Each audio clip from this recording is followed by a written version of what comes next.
Welcome to this webinar on local nature recovery strategies for Sussex. We're delighted that about 250 people have registered for this event, so it shows how important the subject is. And thank you very much for giving up your time this evening. We really do appreciate it. By way of introduction, my name is Kate Cole, and I'm the County Ecologist for East Sussex County Council. And I'm leading the local nature recovery strategy process for East Sussex and Brighton and Hove.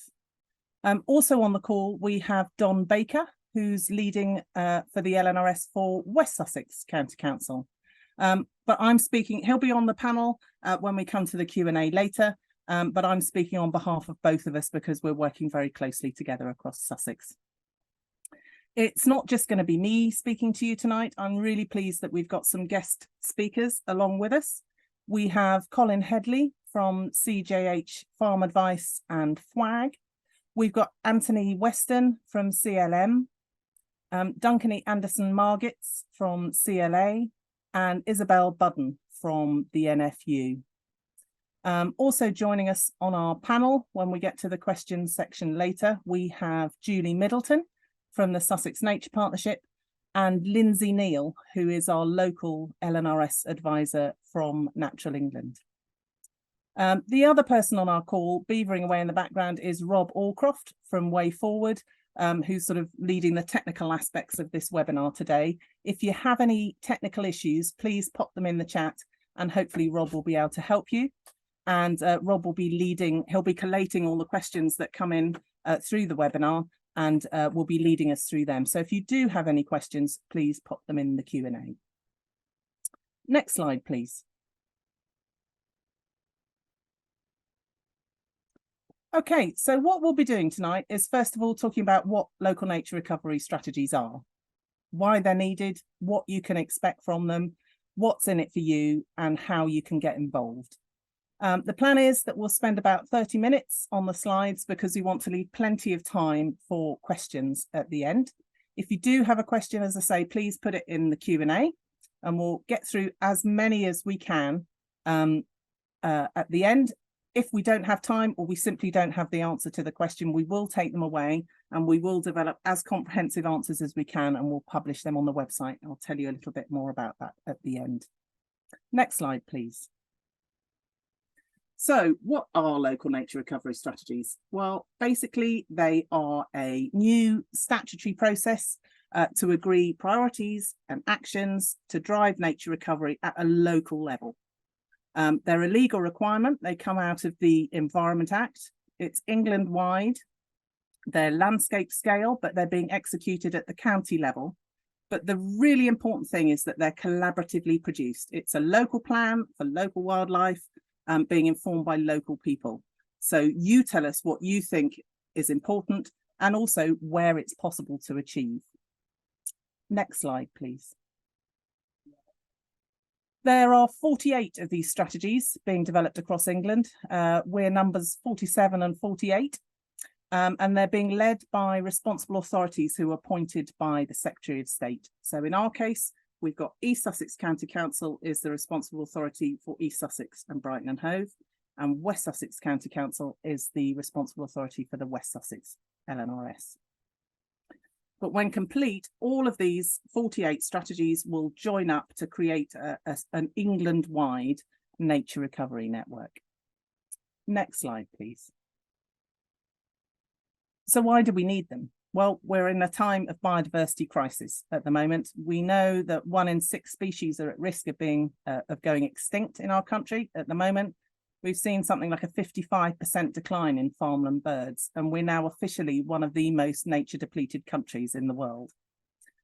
So we need to work together collaboratively to work out where and how we need to act to reverse this decline. Next slide, please. So what will they deliver? It's really all about this idea of more and bigger and better habitats and making sure that they're more joined up so that species can move through the landscape. So bigger, better and more joined up.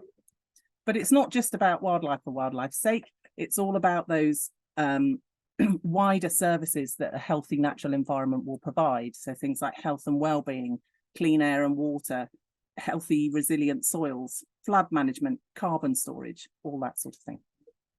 Next slide, please. Now, there is legislation and statutory guidance on what an LNRS has to contain and how we're meant to produce them. So that's set out in this little diagram on the right-hand side here, and it's a staged or a stepped process. So we start off by mapping the existing valuable areas for nature, which is essentially the designated sites. Then we have to ascertain the issues that are most important to local people. And then together, we need to agree the priorities for nature's recovery so that we can then map proposals for creating or improving our habitats and species and delivering these wider environmental benefits. Along the bottom of this slide, we've got that same diagram, but in a linear form. And the eagle-eyed amongst you will notice that step 2 is missing.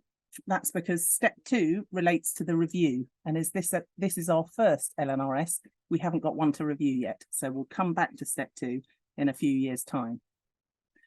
Steps 1 and 3 are basically about developing that high-level evidence base. So that's what we're working on at the moment. Step 4 is where we're looking for stakeholder views. This is about engaging local people, engaging with you to understand what your priorities are for nature recovery and how we might help deliver them. And then steps 5 and 6 bring it all together. So the final output, the strategy, if you like, is a map showing what we already have and what we could have, and a statement of biodiversity priorities. I just wanted to say very briefly, the regulations and guidance do use some quite specific definitions of things like measures and options and priorities, which might not be quite how we would use those terms ourselves, but we'll talk you through that process as and when we get there, so hopefully it's clear. Next slide, please. So what will they do? Basically, it's about helping to direct effort and funding. It's not about duplicating effort. It's not about starting from scratch. We know that there's an awful lot of really good stuff already happening out there, but it's about providing a framework so that everybody knows what's going on and trying to target that funding. We know that Biodiversity Net Gain is meant to be a key start. This is another requirement of the Environment Act, which requires developers to provide measurable net gain, leave the environment in a better state. And the LNRS should direct funding from BNG into those areas that will deliver the greatest benefit. We know that it's going to play a role in guiding funding through ELMS.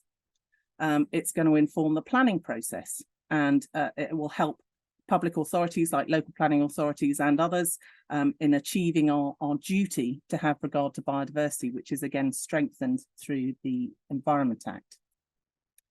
There's also this emphasis on nature-based solutions. So this is about, flood relief and carbon capture, all that kind of business. So if we can inform their delivery, it'll help direct funding into those areas, into the right areas from the private sector. So it's all about aiding collaboration. It's about helping the public, private and voluntary sectors work better together for nature's recovery and focus that effort. So it's about ensuring that we've got the right things done in the most effective area. And I'm now going to hand over to Colin. Thank you, Kate. Good evening, everyone. So basically, the high-level maps have been prepared to show where nationally or locally important sites and habitats are across East and West Sussex. So that is the evidence. And these will be shared with Sussex landowners and land managers. So that's important. We've been included as representatives of land management and you guys who are actually practicing. And that's to inform a conservation about what you think is important in Sussex and how this could be achieved in practice. And so a key question we'll be asking is, what opportunities do you see as farmers and land managers for nature recovery on your land or in your vicinity? I know for instance, some of the cluster groups have been mapping potential future habitats as part of a FWAG funded project. So this will complement that extremely well.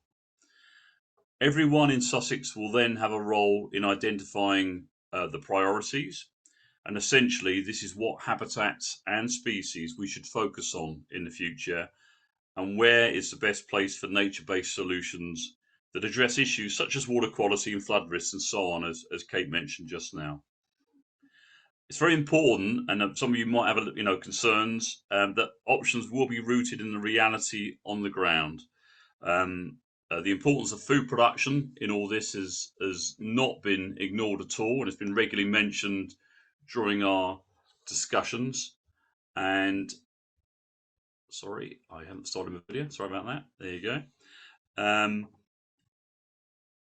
And we obviously be looking at some options that are going to be like habitat creation, but also what can be done within the context of a landscape that's largely primarily producing food. So we can do a lot, and with your vision and action, we can do that. So there is a very much a reality about what's practical and how we can target the best options in the right place while still respecting and valuing the importance of land for food production. Important to remember too that the options are voluntary. Landowners, managers and farmers can decide whether their land appears on the final maps or not. It's totally up to you. You can opt out any time during the process as well, during the consultation on the final document. Okay, next slide please. So how we engage with you as farmers and land managers. Obviously you guys, you're a critical sector for delivery. We won't meet any of the ambition or the objectives for the local nature recovery strategy without your input and support and your commitment. Therefore, we need the priorities and outcomes to be realistic and achievable. There are lots of options that need to be based on what you think is possible and where we need to prioritise food production and where there might be opportunities for nature-based solutions.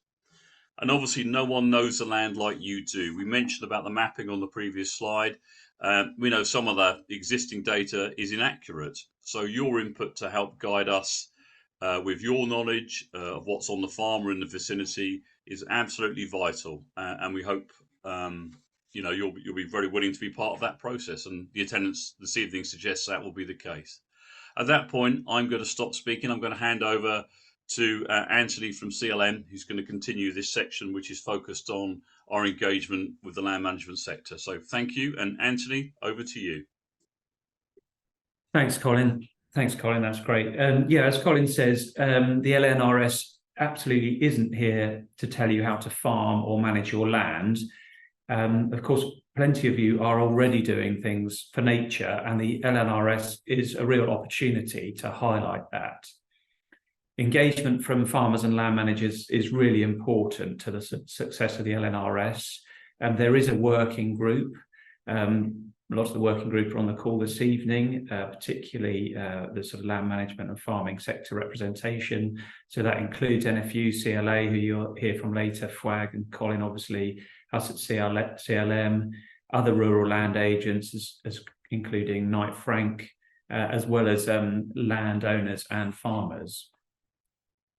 Next slide, please. So the LNRS will explore which types of actions will be particularly beneficial for nature recovery and where. It aims to encourage collaboration and hopefully join up actions which will improve landscape scale connectivity. You heard Kate at the beginning talk about the themes we're all familiar with in terms of bigger, better, more joined up. And we think about those on the ground. The LNRS really is a mechanism to draw some of the, if you like, bureaucratic mechanisms together behind the scenes and make sure we're thinking about bigger, better, more joined up for nature collectively when we're in these working groups. The LNRS will be something that can be referenced to help draw in funding to support your aspirations. So it's something that hopefully will be useful for you to be able to point to as future funding streams and opportunities come on stream. It'll also help public authorities align their own policies and strategies, so it'll help with their thinking about where the local authorities need to prioritise funding and delivery on the ground. And at that point, I'm going to hand over to Izzy from NFU. Thank you. So why do the NFU see LNRS as important to food and farming? As you've heard, the strategies will direct Biodiversity Net Gain funding into areas that will deliver the greatest benefits to nature. They'll also likely influence other funding of public goods. So LNRS may also influence spending under other components of ELMS, although we're not yet sure of the details.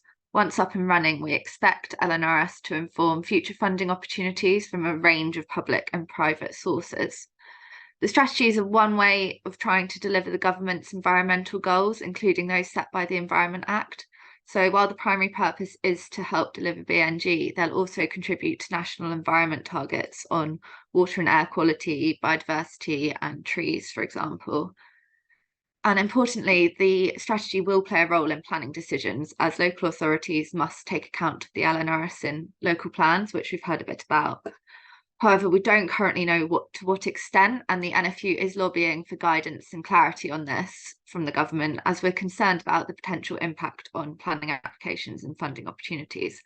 However, saying that at a local level, it's really important that farmers and landowners do get involved in the consultation process so that the strategy accurately represents what's happening on the ground and what could be achieved in collaboration with farm businesses and food production.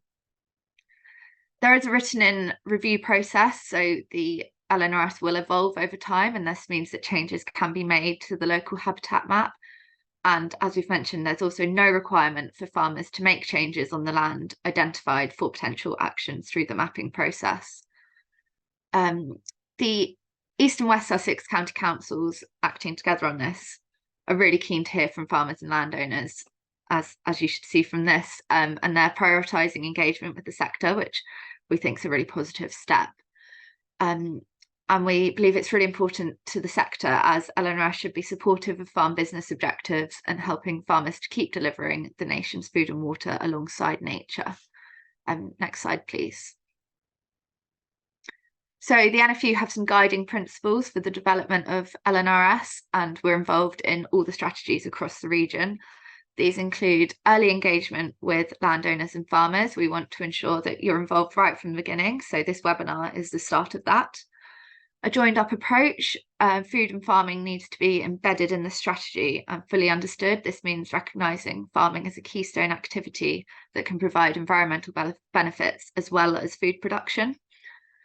And we want the strategy to understand that farming needs to modernise and diversify. We believe it's important for the strategies to support and enable farm infrastructure projects, modern technologies and innovation to help improve productivity and efficiency to support profitable and sustainable farm businesses.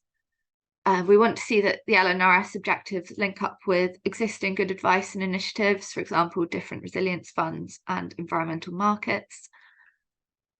And so the LNRS needs a balanced focus. So we see this as there's a range of equally important challenges and environmental issues such as water quality, soil management, climate change, as well as wildlife and habitats.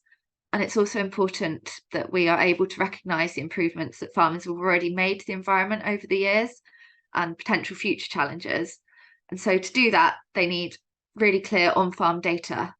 If we know what's happening on the ground more accurately, they can be adapted and positive changes can be made.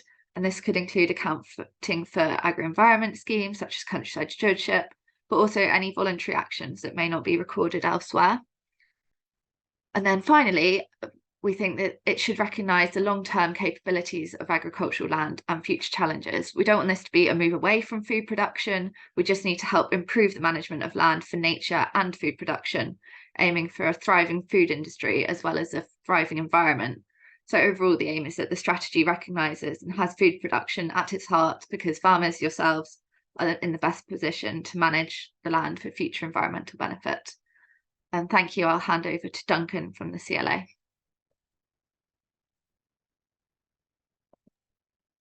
Good evening, everybody. Well, from the CLA's point of view, it's worth pointing out that our members own and manage over half the of England's rural land, and the holdings of those members range from very small to large, so from an acre upwards, and encompass amenity, woodland and commercial land uses. And that combined, the CLA and the NFU represent around about 75% of rural land ownership and farming in England. And that agriculture accounts for approximately 68% of land use in England. As you've already heard, the LNRS will help to direct net gain funding, both public and private, into the most appropriate and effective locations.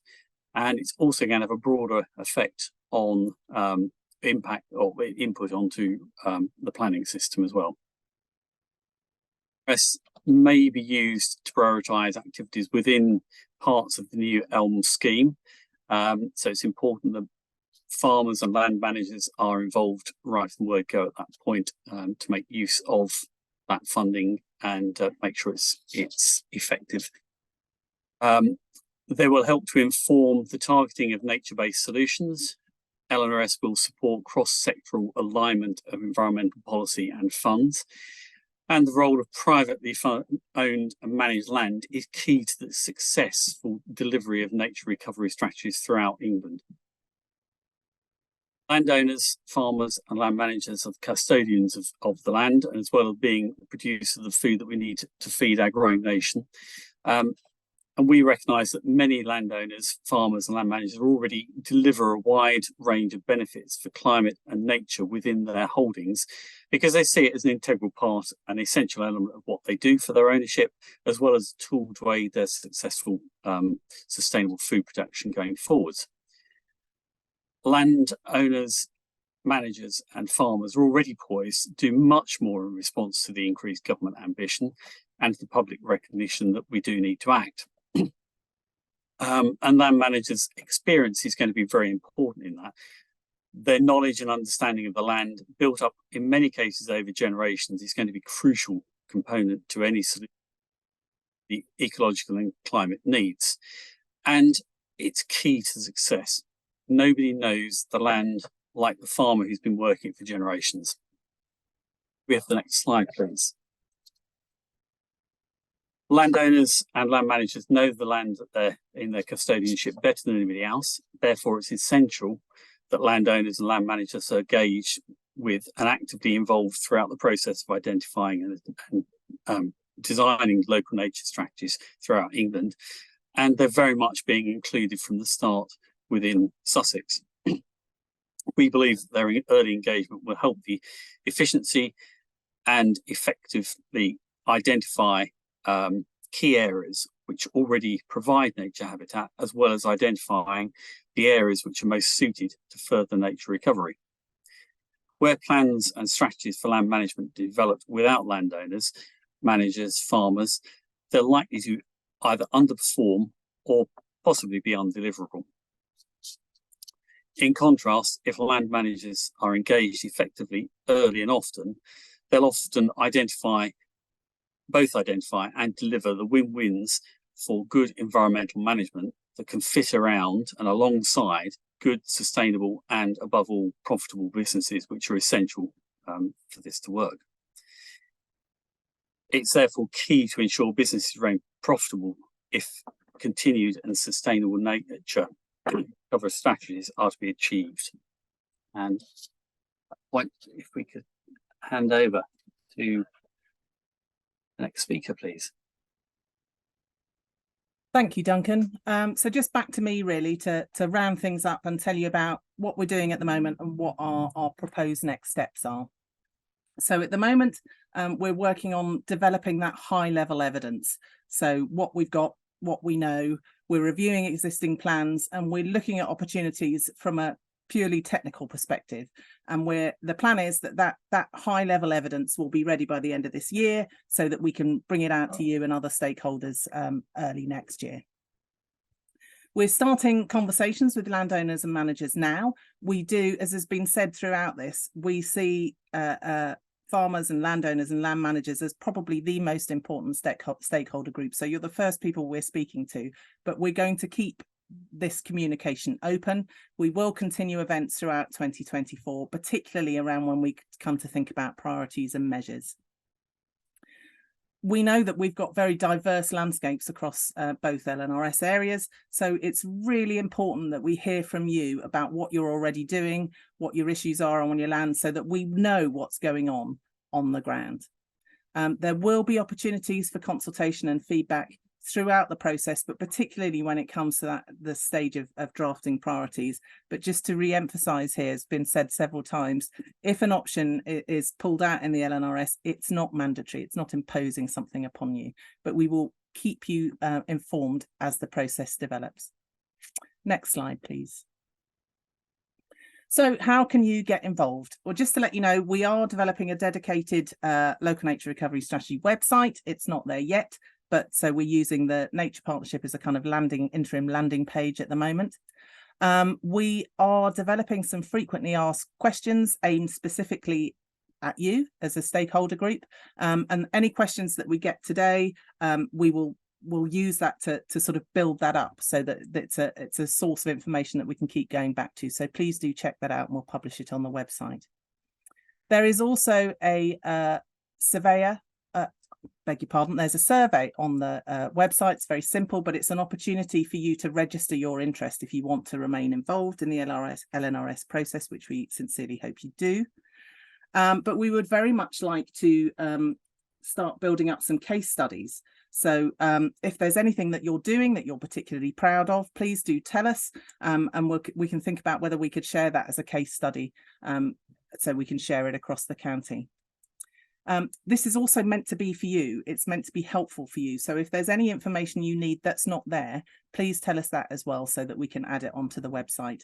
And we've got 2 email addresses down there that you can contact us on for each of the respective LNRS areas. Next slide, please.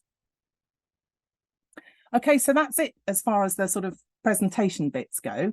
But if I can call back the speakers and the other panelists now, and then hopefully Rob has been collating questions in the background and can talk us through there. Can we just take down that last slide so we can see all the panelists? Thank you. Rob. Hi there, thanks, Kate. Hi everyone. We've had a flurry of questions in the last few minutes, so I'm busy organising things at this end. In the meantime, there's one that came through a bit earlier. So the LNRS is sort of, you know, yet another government initiative. You know, why should people bother? Will it just add complexity to my life? What's the purpose? Why should I bother? Okay, shall I start on that one? I hope that it's not about duplicating effort. It's not about repeating things that have already done, and it's not a new process. What it's meant to be is a framework that pulls all these existing things together. So it's a way of targeting funding and targeting effort. So it's a place where the landowners and the land managers can go to. It's a place where people looking for funding can go to. It's a place where the planners can go to. It's meant to pull it together and add a sort of a framework rather than being another layer of information that we have to go through. Does anybody else want to come in on that one?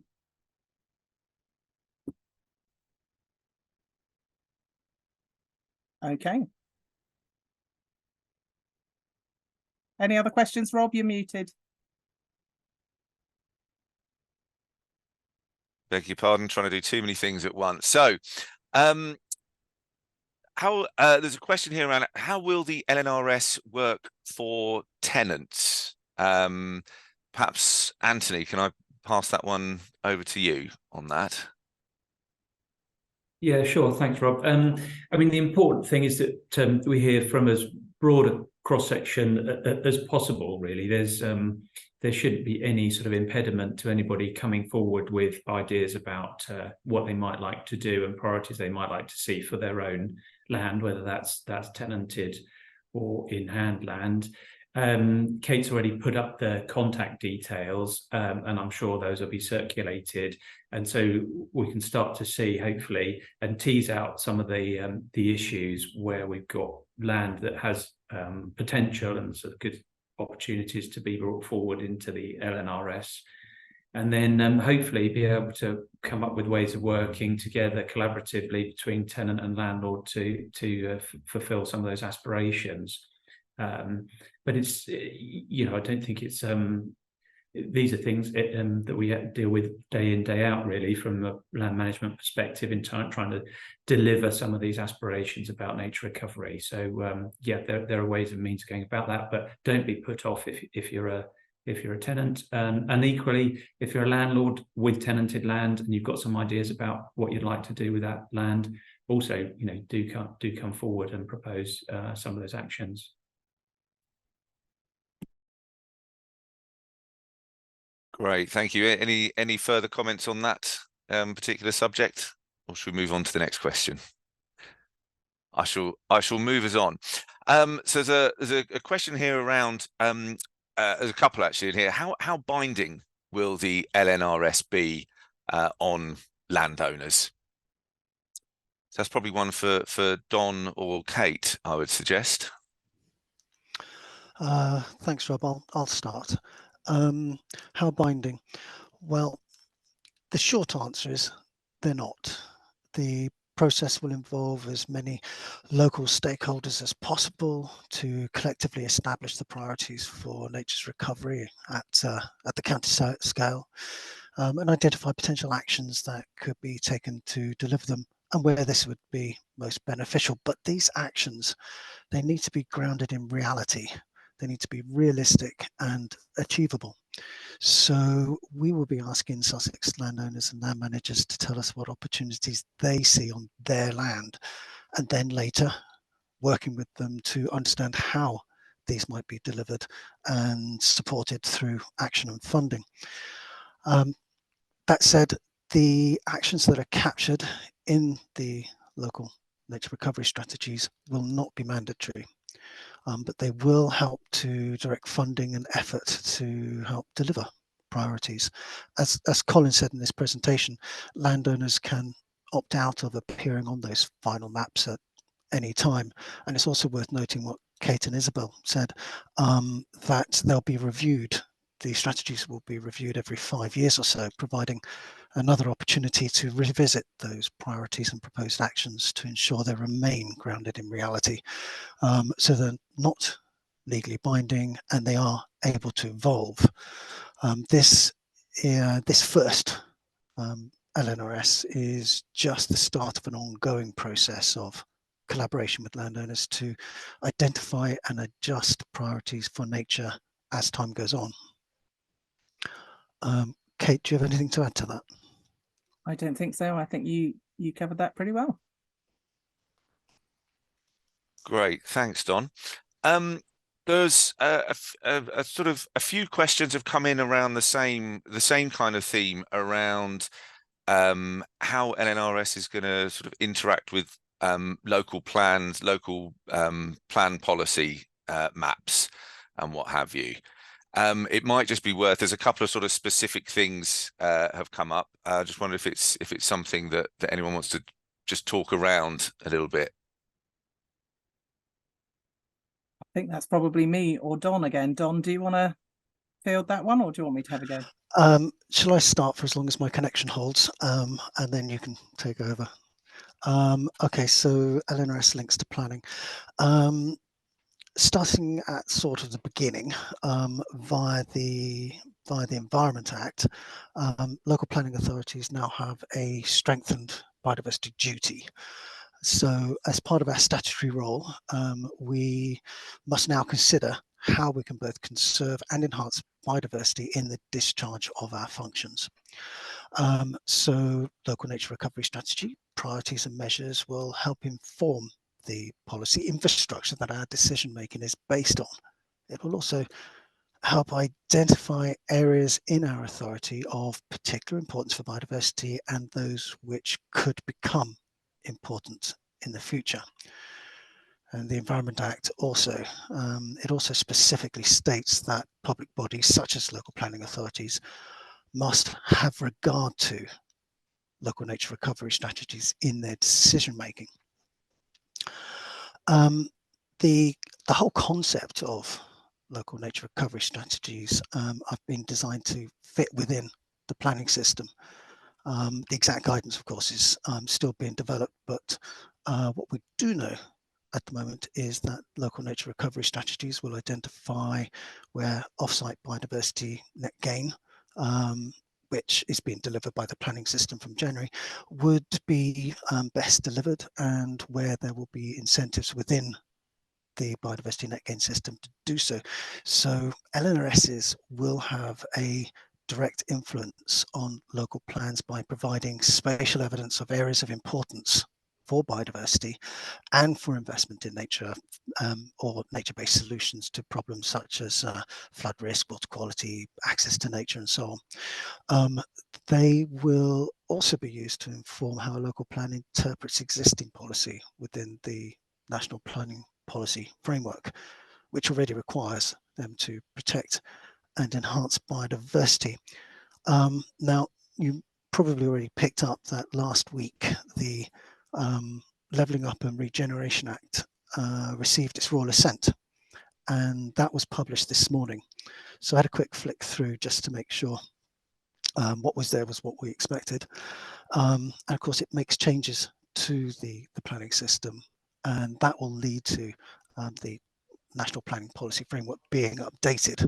And it's likely that these updates will include more specific information on how LNRSs should be given weight in the plan making process, and government guidance for local planning authorities on that is due to be published later this year, I hope.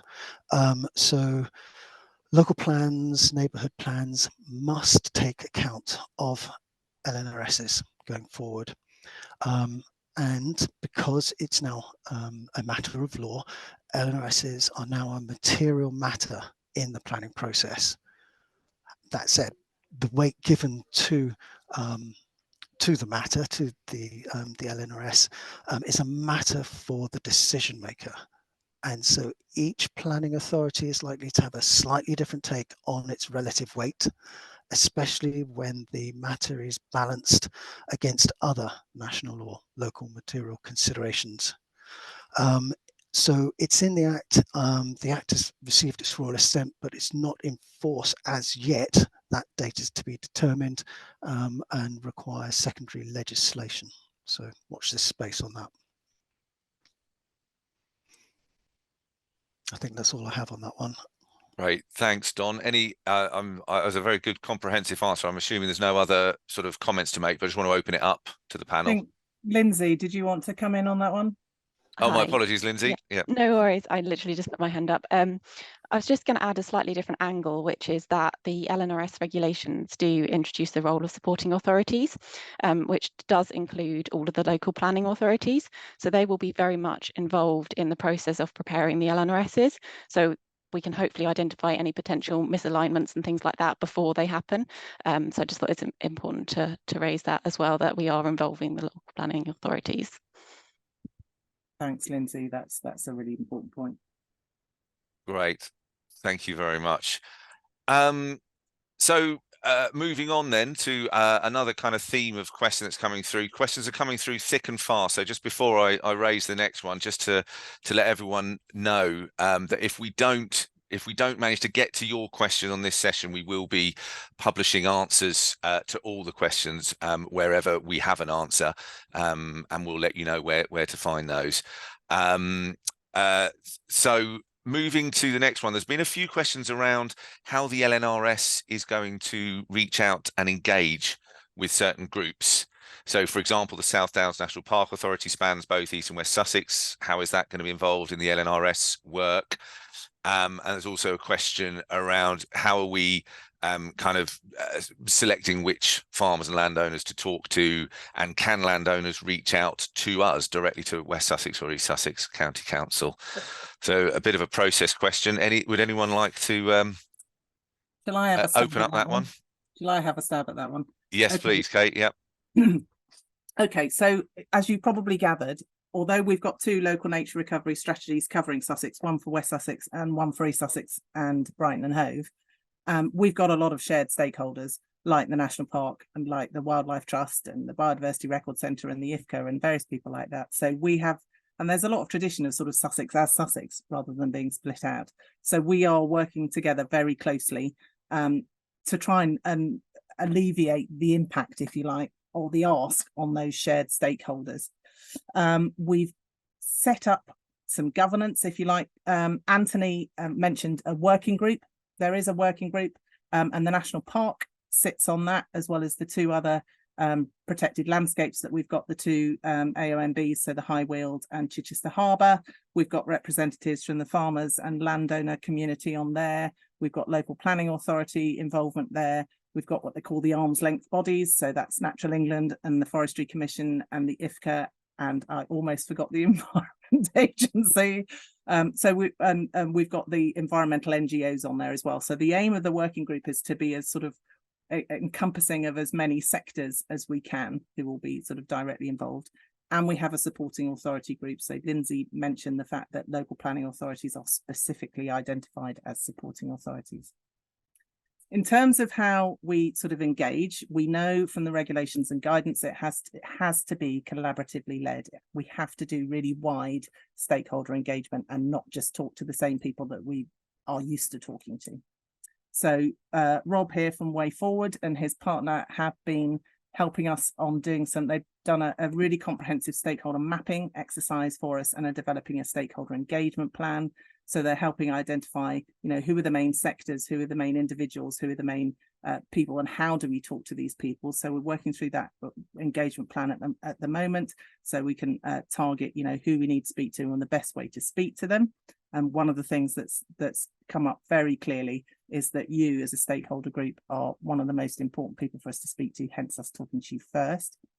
In terms of how we get engaged, if you like, this webinar has been aimed at probably the people we know amongst us as a group, but we've shared it as widely as we can. We would very much like to hear from as many people as possible. So if you would like to get involved, please share this with your friends, your neighbours. There is a survey where you can register your interest. There are those email addresses, so please contact us and we'll get you on the stakeholder. So it's a bit of both. At the moment, we're reaching out, but we're very, very happy for other people to reach through to us. Does anybody else want to add to that? Okay. Any other questions? Thank you. So within sort of staying a bit on the subject of engagement, and this may be one that is more of a comment than a question that requires a separate answer. But there's obviously sort of things like farmer cluster groups and other coordinated groups of landowners and managers are going to be essential for the success of the LNRS. How are they sort of being involved, and what, you know, this scale of coordination that will be involved, how's that being addressed? I don't know if there's any sort of comments anyone wants to make around that subject of how existing coordinators. Colin, do you want to jump in? Yeah, thank you, Rob. I think the fact that Anthony and I are both here tonight, you know, is partly because we're, as well as being very experienced, involved with conservation advice with the land management sector, we're also very active as facilitators for cluster groups. And I think there's a very clear recognition of the potential for cluster groups. And we are very keen, as you know, the idea of cluster groups is to be farmer led and to be progressive and get on the front foot. If that's, you know, a bit hard of expression, but here it's perhaps a bit hard. But we want to be, you know, very, very proactive in our relationship and in our delivery and helping our farmers have those opportunities. So I think there's already very good signs that the importance of cluster groups, landscape scale are being recognised, and that's why we're here tonight. And also we're hoping, aren't we, that next year, with the announcements of final key parts of the jigsaw for elms, is going to tell us a little bit more about how clusters are going to be incentivised going forward. And I think the expectation is that there will be other cluster groups forming as well. Already within the National Park convenes meetings of facilitators. We meet regularly under the guidance of Bruce Folks. So we're already sharing ideas and knowledge and coordination through that mechanism. And I think, you know, any new clusters will be part of that family. And I think we are very keen to reach out as facilitators to make sure that our farmers are sort of actively involved. So I think that hopefully answers the question partly, but I'm going to stop there and see if anybody else wants to join in. But thank you, Rob. Oh, Anthony, do you want to? Yeah, I was just going to come in on that. Just absolutely agree with what Colin's saying there, and the clusters have been a great conduit for people to get involved. We know that we only see a segment of the farming community, and the bigger question really is how we broaden that out. But they are a great platform. I think Colin mentioned some of the FWAG funding mapping that's been done by some of the clusters, particularly in the protected landscapes, and so there will be conversations about how that data is used and integrated at the moment. I've had one or two questions from some of our cluster members as to who were obviously, and rightly so, cautious about where their data goes and where those maps end up. And at the moment, that will be part of a discussion. There's no sort of lift straight out of those FWAG maps into the LNRS. It'll be a question of sort of working collaboratively and deciding what the priorities are, as Kate's explained.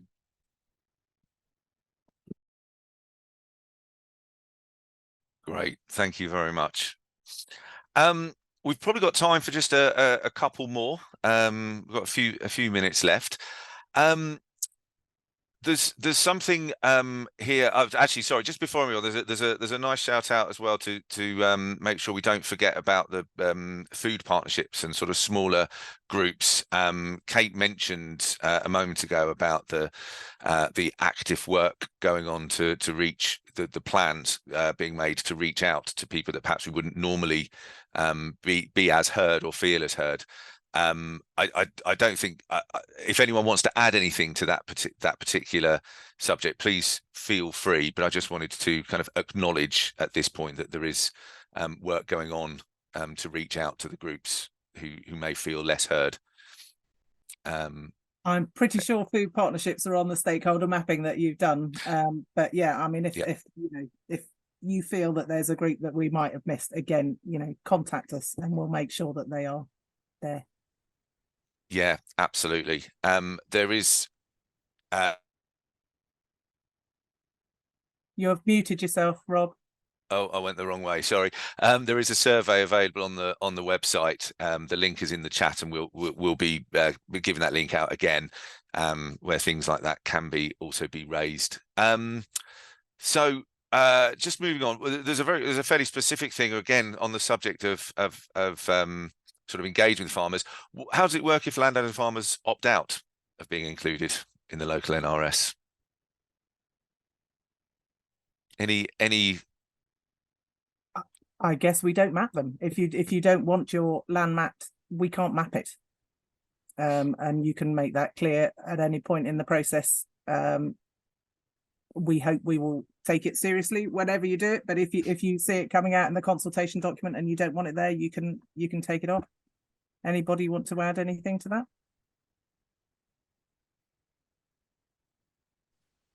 It was actual just a question. I'm not sure it's without throwing you too much of a curveball. We know we've got to draw together some of the existing designations, including local wildlife sites, which, as we all know, can be quite tricky to find some of that data sometimes. So hopefully that will be a bit more visible. But I'm assuming that those local designations, there won't be it's not an opportunity to not have your land that might be a local wildlife site noted on the maps. I'm assuming that'll be a given. That's a different process, but to create that data set. So there's kind of two parts to the LNRS. I think I said at the beginning is kind of in two parts. There's a local habitat map and there's the statement of priorities. And the local habitat map has two parts. So there's the areas of particular importance for biodiversity. So those are existing areas, and that is our designated sites, including local wildlife sites. And we have to map those. So even if that's privately owned, it will be mapped as part of that area of existing importance for biodiversity. But if there's an option coming up to say this would be a great place to put some floodplain grassland in, and it's your farm and you don't want floodplain grassland there, then we don't map it. Great, thank you very much. So there are a few questions that have come through which are kind of connected to sort of specific anticipated outcomes of the LNRS. And one thing I would say, I think it's probably premature to kind of go into that sort of detail at this panel session, but just to reassure people who've raised those questions that we will be obviously pulling them all together and providing information partly as follow-up to this webinar, but also on an ongoing basis, answering as many of the questions as we can at the times that the information becomes available. There is a subject around mapping, and obviously a stage of the LNRS is about mapping priority areas. But there's some questions around, you know, how will it link into existing mapping exercises and mapping sources that have already been done. Is there anyone with any kind of comments around that? I can give it a go, or Julie, do you want to give it a go? I can maybe jump in this one. Thanks, Rob. So one of the things we have to do is try and figure out how we capture all of the information that's already out there and that's mapped. So I'm not sure there's an exact solution to that, but for example, in the questions you were mentioning about what's been mapped by clusters, what's been mapped by wheel to waves, is there going to be a sort of pledge system, a bit like wheel to wave? So what we have to do is understand who's mapping what and how we best bring all of that information together to make this thing meaningful and understandable. And so absolutely, that's a big part of this, and a big part of it is about just understanding what you all want to do already. So those opportunities that have been mapped within clusters, for example, what do they look like? Can we put them on the table as a starting point? And just while we're on that sort of subject of what the starting point is, there was a question as well in the chat about species and there was another question about checking mapping information. So we're quite aware that quite a lot of you will be relying on national mapping sources, and not all of those are very accurate. So where we have the opportunity to double check national mapping sources with local data sets, we will do that. That's part of the process to try and make them as accurate as possible. We can't guarantee it'll always be as accurate, but if you are involved in the LNRS process and you're able to feed in information to us, I'm sure we'll be able to capture that. And then a question on species while I'm here, I'll just take this space, Rob. You know, there wasn't much reference to the reduction of species and expected continuous decline. That was a question here. Should we be starting from that? There's a whole section of guidance that's been produced by Natural England for us on how we should be thinking about species. And one of the evidence pieces we're creating at the beginning is collating all the information that we can about the sort of state of species in Sussex in terms of trends and populations and which are on the extinction list. And so there's a whole piece of work that we will be doing and presenting to you early next year that hopefully gives this information about where are we now with nature, to a level of detail that we can possibly, as well as we can do. Hopefully that helps. That's great. Thank you. Very aware of time. Do you think we should sort of draw things up now? Yes, please. Yeah. I'm aware that we've got an awful lot of questions that we haven't managed to get to, but we are capturing them all. We will take them away. We will come up with answers and we will publish those answers for you. Can I just ask, could we put back the slide which has the website address and the email addresses on it, or could we post them in the chat? Is there a way of doing that? We will be brilliant. Thank you. Hopefully everybody can see that. So those are the two email addresses for the East Sussex and West Sussex local nature recovery strategies. So please do reach out, get in touch, pass it to your mates, whatever, and get us in touch. If there's anything that you want to know and we haven't covered, please let us know. If you just want to register interest, please let us know. And do have a look at the survey as well, because that's a way you can register your interest. We will be, I believe, sharing a recording of this with all the attendees who were here. And as I say, we will be pulling together all of the questions that we have answered and the others that we haven't been able to get to, and we'll come up with answers. So check back in about a week on the website and hopefully we'll have uploaded a revised frequently asked questions for you.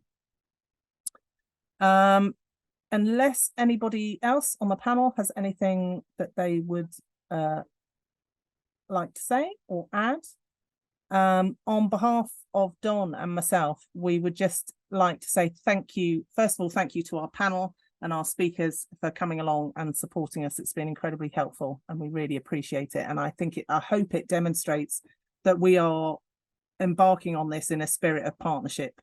We don't know all the answers, so we're reaching out to the people who know different sectors so that we can work with people that you know and who know what you're doing. And thank you for everyone for attending. It's been great to have so many people here. As I say, please do reach out and keep in touch, and we will